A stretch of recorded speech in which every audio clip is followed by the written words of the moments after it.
समष्टि सम्पूर्णमा आज चाहिँ हामीले कोशी प्रदेशले भर्खरै प्रकाशित गरेको नयाँ सिलेबस अनुसारले प्रश्नपत्र हामीले लिएर आएका छौँ। यो 5औं तहको रहेको छ। च्याप्टर 1 सर्भेइङबाट हामीले लिएका छौँ। इन सर्भेइङ अप्सन ए मा छ the curvature of the earth is not taken into consideration, the survey extend over small area, the survey extend over large area in all. यसको सही उत्तर रहेको छ option number A. The curvature of the earth is not taken into consideration. प्रश्न number 2 मा रहेको छ the curvature of the earth is taken into consideration if the limit of survey is. Option A मा छ 50 to 100 kilometre square, अनि option be मा रहेको छ 100 देखि 200 किलोमिटर स्क्वायर, 200 देखि 250 र मोर देन 250। यसको सही उत्तर रहेको छ option number D, more than 250 kilometre square भयो भने चाहिँ हामीले यो मान्ने गरेका छौँ। द डिफरेन्स अप्सन प्रश्न 3 मा छ the difference in is length between the arc and the softened cord on the surface of the earth for a distance of 18.2 km is only हुँदाखेरि कति हुन्छ त? अप्सन ए मा छ 10 मिलिमिटर, बी मा छ 30 मिलिमिटर, अप्सन सी मा छ 50 मिलिमिटर र अप्सन डी मा छ 100 मिलिमिटर। यसको सही उत्तर रहेको छ अप्सन नम्बर।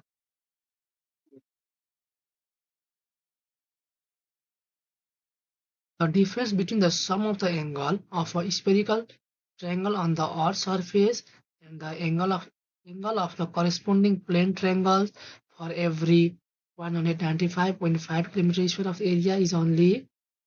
अप्सन ए मा छ 1 सेकेन्ड, अप्सन बी मा छ 5 सेकेन्ड, अप्सन सी मा छ 10 सेकेन्ड, अप्सन डी मा छ 15 सेकेन्ड। यसको सही उत्तर रहेको छ option number A 1 second. Chapter 2 मा प्रवेश गरेका छौँ। यसको चाहिँ प्रश्न number 5 spalling hammer is use for. Option A मा छ स्मुथ ड्रेसिङ, अप्सन बी मा छ रफ ड्रेसिङ, अप्सन सी मा छ cutting of hard rock, D मा छ कटिङ अफ सफ्ट रक। यसको सही उत्तर रहेको छ option number B rough dressing.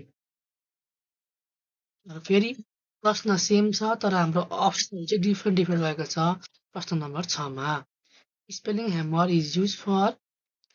ए मा छ rough dressing of stone, B मा छ क्वायरिङ अफ स्टोन, सी मा छ curving of stone and all of this. यसको सही उत्तर रहेको छ option number A rough dressing of stone.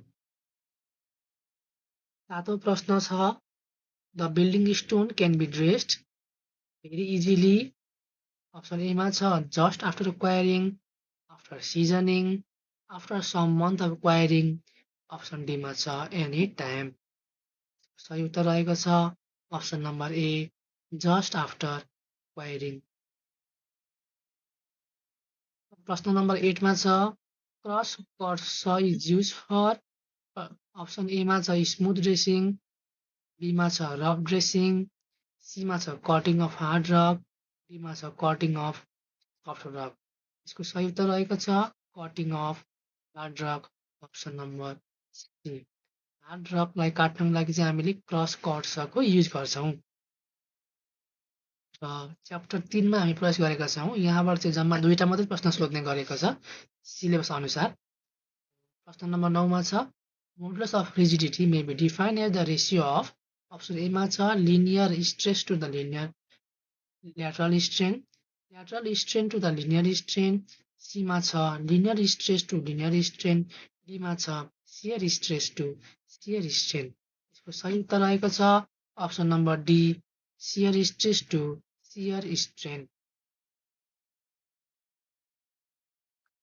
प्रश्न नम्बर 10 मा छ the elongation of conical bar under its own weight is that of prismatic bar of the same length. Option A मा छ इक्वल टु, अप्सन बी मा छ half, option C मा छ 1/3, option D मा छ 2/3. यसको सही उत्तर रहेको छ अप्सन नम्बर सी 1/3. च्याप्टर 4 मा हामी फेरि प्रयास गरेका छौँ जसमा प्रश्न 11 मा छ a manometer is used to measure. Option A मा छ लो प्रेसर, अप्सन सी मा छ हाई प्रेसर, अप्सन बी मा छ मोडरेट प्रेसर, अप्सन डी मा छ एटमोस्फेरिक प्रेसर. यसको सही उत्तर रहेको छ हाई प्रेसर मेजर गर्नको लागि चाहिँ हामीले म्यानोमिटरको युज गर्छौँ.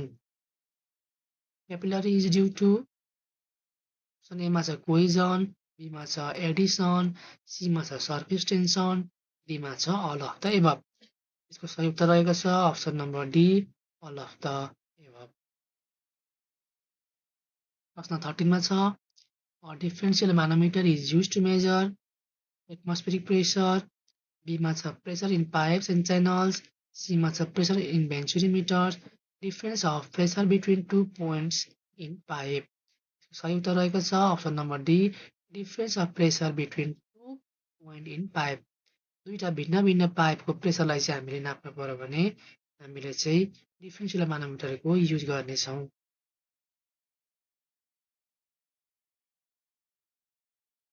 प्रश्न नम्बर 14 मा छ which of the following soil is transported by wind. विन्डको कारणले ट्रान्सफर भएको सोइललाई हामी के भन्छौँ भनेर सोधेको छ जसमा अप्सन नम्बर ए मा छ टालस, बी मा छ लुइस, सी मा छ ड्रिफ्ट, अप्सन डी मा छ नन. यसको सही उत्तर रहेको छ अप्सन नम्बर सी लुइस.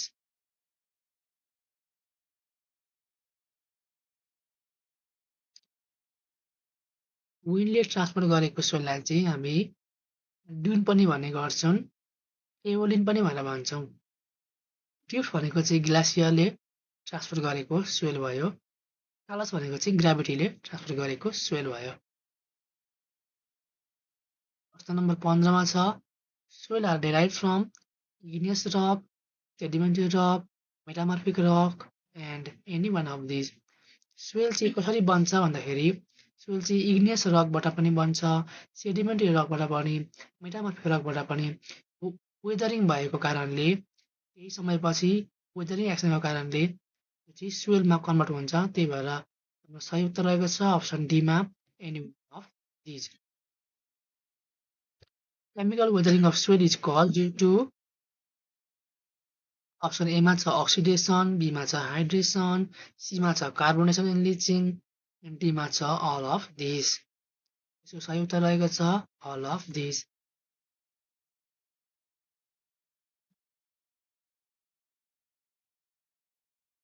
हाम्रो रकहरू चाहिँ वेदरिङ हुने दुईटा छ एक्सन चाहिँ, एउटा केमिकल भयो एउटा फिजिकल भयो. फिजिकलमा भनेको चाहिँ हाम्रो वेजिङ एक्सनहरूको कारणले गर्दाखेरि हुने गर्दछ.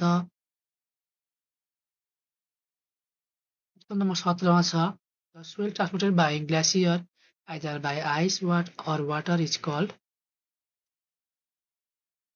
ड्रिफ्ट. प्रश्न 18 मा छ the width of the flange of T beam should be less than. मा छ 1/3 of the effective span of the T-beam, distance between the center of the T-beam, breadth of the rib plus tubule plus the thickness of the slam, and least of above. यसको सही उत्तर रहेको छ option number D list of the above.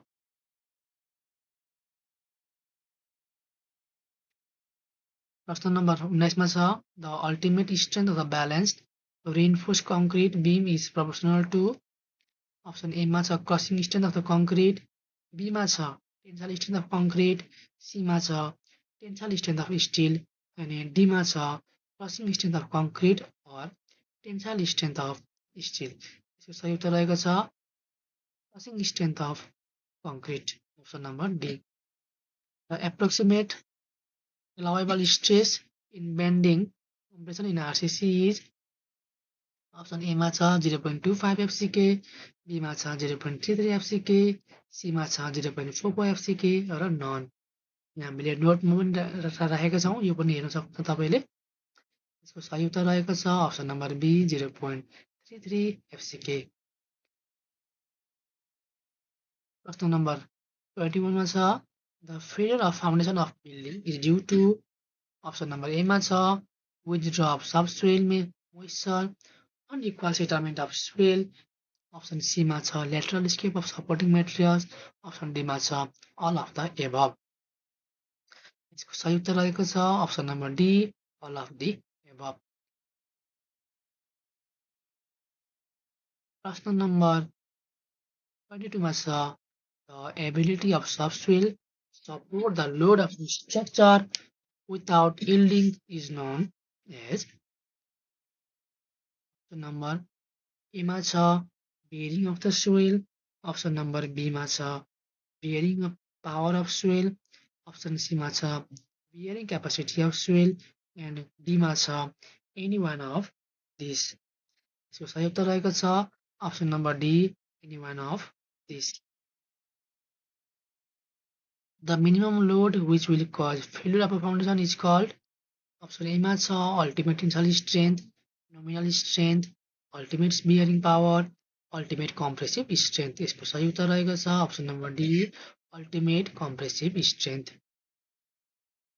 The bearing capacity of soil can be improved by increasing the depth of the footing. B मा छ draining the subsoil water. C मा छ ramming the granular materials like crushed stone in the soil. D मा छ all of the above. नमस्ते सम्पूर्णमा आज चाहिँ हामीले कोशी प्रदेशले भर्खरै प्रकाशित गरेको नयाँ सिलेबस अनुसारले प्रश्नपत्र हामीले लिएर आएका छौँ। यो 5औं तहको रहेको छ।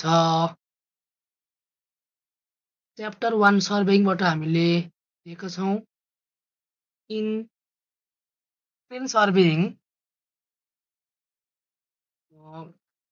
अप्सन ए मा छ the curvature of the earth is not taken into consideration the survey extend over small area the survey extend over large area in all. यसको सही उत्तर रहेको छ option number A the curvature of the earth is not taken into consideration. प्रश्न number 2 मा रहेको छ the curvature of the earth is taken into consideration if the limit of survey is option A मा छ 50 to 100 kilometre square अनि option be मा रहेको छ 100 देखि 200 किलोमिटर स्क्वायर 200 देखि 250 र मोर देन 250। यसको सही उत्तर रहेको छ option number D more than 250 kilometre square भयो भने चाहिँ हामीले यो मान्ने गरेका छौँ। द डिफरेन्स अप्सन प्रश्न 3 मा छ the difference in is length between the arc and the softened cord on the surface of the earth for a distance of 18.2 km is only हुँदाखेरि कति हुन्छ त अप्सन ए मा छ 10 मिलिमिटर बी मा छ 30 मिलिमिटर अप्सन सी मा छ 50 मिलिमिटर र अप्सन डी मा छ 100 मिलिमिटर। यसको सही उत्तर रहेको छ option number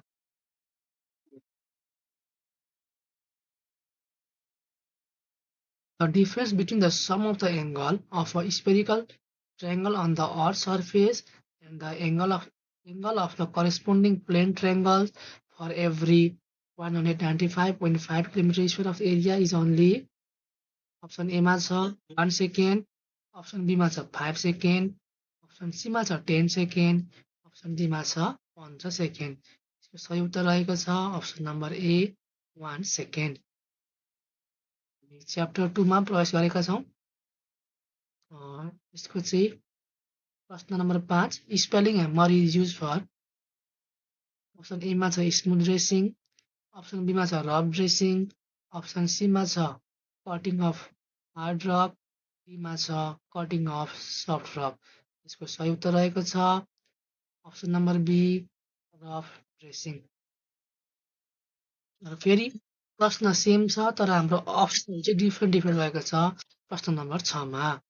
spelling hammer is use for A मा छ rough dressing of stone, B मा छ क्वायरिङ अफ स्टोन, सी मा छ curving of stone and all of this. यसको सही उत्तर रहेको छ option number A rough dressing of stone. 7औं प्रश्न छ the building stone can be dressed very easily. Option A मा छ just after quarrying, after seasoning, after some month of quarrying. Option D मा छ एनी टाइम। सही उत्तर रहेको छ option number A just after quarrying. प्रश्न नम्बर 8 मा छ cross cut saw is use for. Option A मा छ स्मुथ ड्रेसिङ, बी मा छ रफ ड्रेसिङ, सी मा छ cutting of hard rock, D मा छ कटिङ अफ सफ्ट रक। यसको सही उत्तर रहेको छ cutting of hard rock. Option number C. Hard रकलाई काट्नको लागि चाहिँ हामीले क्रस कट्सको युज गर्छौँ। र च्याप्टर 3 मा हामी प्रवेश गरेका छौँ। यहाँबाट चाहिँ जम्मा 2टा मात्रै प्रश्न सोध्ने गरेको छ सिलेबस अनुसार। प्रश्न नम्बर 9 मा छ modulus of rigidity may be defined as the ratio of.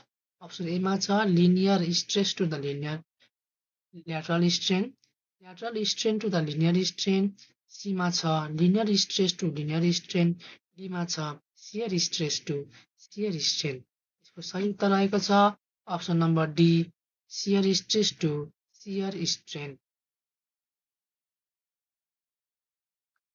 प्रश्न नम्बर 10 मा छ the elongation of conical bar under its own weight is dash that of prismatic bar of the same length.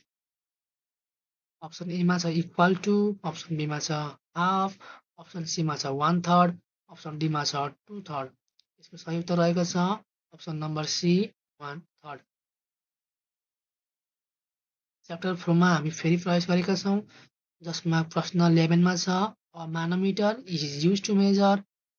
Option A मा छ low pressure, option C मा छ high pressure, option be मा छ moderate pressure, option D मा छ atmospheric pressure.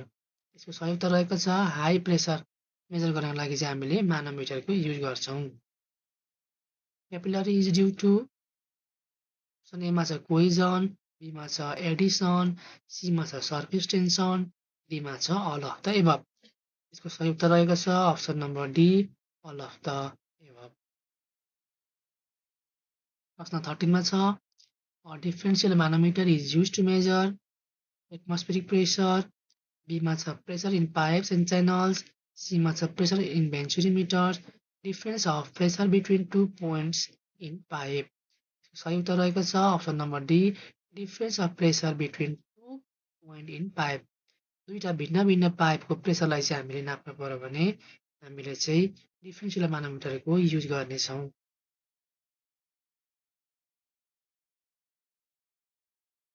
प्रश्न number 14 मा छ which of the following soil is transported by wind. विन्डको कारणले ट्रान्सफर भएको सोइललाई हामी के भन्छौँ भनेर सोधेको छ जसमा अप्सन नम्बर ए मा छ टालस, बी मा छ लुइस, सी मा छ ड्रिफ्ट, अप्सन डी मा छ नन। यसको सही उत्तर रहेको छ option number C Louis.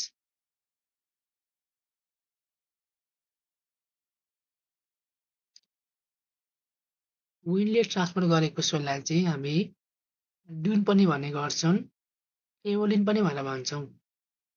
Drift भनेको चाहिँ ग्लासियरले ट्रान्सफर गरेको सोइल भयो, टालस भनेको चाहिँ ग्राभिटीले ट्रान्सफर गरेको सोइल भयो। प्रश्न नम्बर 15 मा छ soil are derive from igneous rock, sedimentary rock, metamorphic rock and any one of these. Soil चाहिँ कसरी बन्छ भन्दाखेरि सोइल चाहिँ इग्नियस रकबाट पनि बन्छ, सेडिमेन्टरी रकबाट पनि, मेटामर्फिक रकबाट पनि। वेदरिङ भएको कारणले केही समयपछि वेदरिङ एक्सनको कारणले चाहिँ सोइलमा कन्भर्ट हुन्छ। त्यही भएर हाम्रो सही उत्तर रहेको छ अप्सन डीमा any of these. Chemical weathering of soil is called due to. Option A मा छ अक्सिडेसन, बी मा छ हाइड्रेसन, सी मा छ कार्बोनेसन एन्ड लिचिङ, डी मा छ अल अफ दिस। यसको सही उत्तर रहेको छ अल अफ दिस।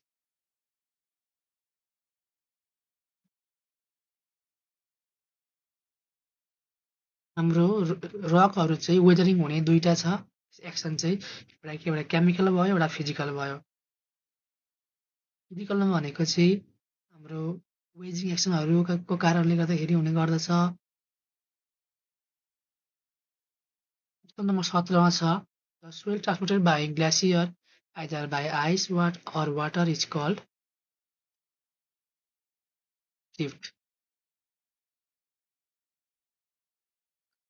प्रश्न 18 मा छ the width of the fringe of T-beam should be less than मा छ 1/3 of the effective span of the T-beam, distance between the center of the T-beam, breadth of the rib plus tubule plus the thickness of the slam, and list of above. यसको सही उत्तर रहेको छ option number D, list of the above.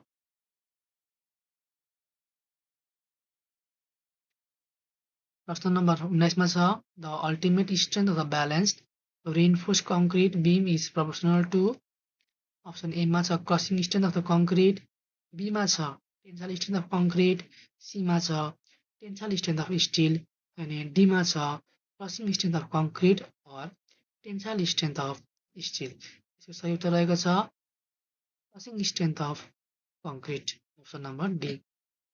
The approximate allowable stress in bending compression in RCC is option A मा छ 0.25 FCK, be मा छ 0.33 FCK, C मा छ 0.44 FCK र नन। यहाँ हामीले नोटमा पनि राखेका छौँ, यो पनि हेर्न सक्छ तपाईँले। यसको सही उत्तर रहेको छ option number B 0.33 FCK।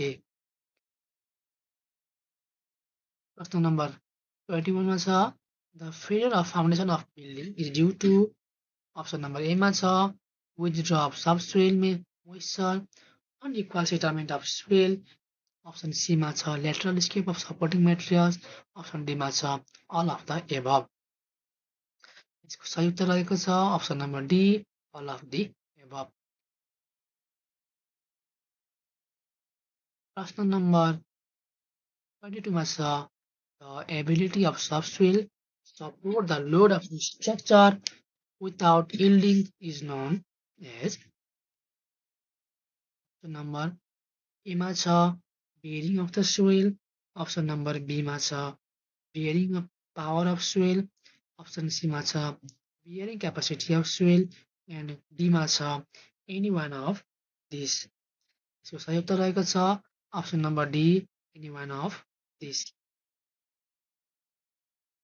The minimum load which will cause failure of a foundation is called option A मा छ ultimate tensile strength, nominal strength, ultimate bearing power, ultimate compressive strength। यसको सही उत्तर रहेको छ option number D, ultimate compressive strength। The bearing capacity of soil can be improved by increasing the depth of the footing, B मा छ draining the subsoil water, C मा छ ramming the granular materials like crushed stone in the soil, D मा छ all of the above। सही उत्तर रहेको छ अप्सन नम्बर डी।